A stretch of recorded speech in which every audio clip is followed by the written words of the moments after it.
అమిత్ షా గారిని మరి జరిగిన ప్రాంతానికి మరి హోంమంత్రి హోదాలో వెళ్లడము, ఆ క్షతగాతులు చనిపోయిన కుటుంబ సభ్యులు పరామర్శించడం, వారికి మనోధైర్యాన్ని ప్రసాదించడమే కాకుండా మోదీ గారు ప్రకటించినటువంటి ఏదైతే నిర్ణయాలు ఉన్నాయో ఇవాళ వారికి ఆ సింధు జలాలను ఆ ఒప్పందం ఏతుందో వెంటనే దాన్ని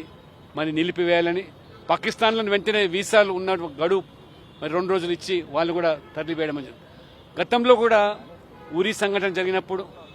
మరి ఏ రకంగా సర్జికల్ స్ట్రైక్, ఏ స్ట్రైక్ జరిపినా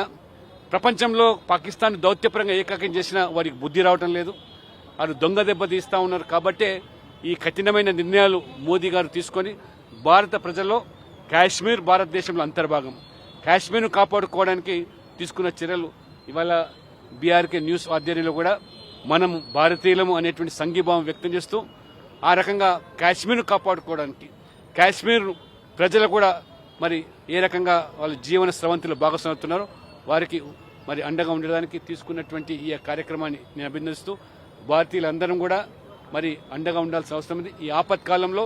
మరి అందరూ కూడా మరి భారతీయులుగానే ఆ యొక్క చర్యను ఖండించాల్సిన అవసరం ఉందని చెప్పి భావిస్తూ మరి భారత ప్రజలు మరి ఆ కోల్పోయిన కుటుంబ సభ్యులు ఎవరైతే ఉన్నారో తిరిగి రాబట్టలేం, కానీ ఇటువంటి ఉగ్రవాదాన్ని ఉక్కుపాదంతో అణిచివేయడానికి అందరూ కూడా మోదీ ప్రభుత్వాన్ని కూడా అండగా నిలవాలని చెప్పి నేను కోరుతా ఉన్నాను.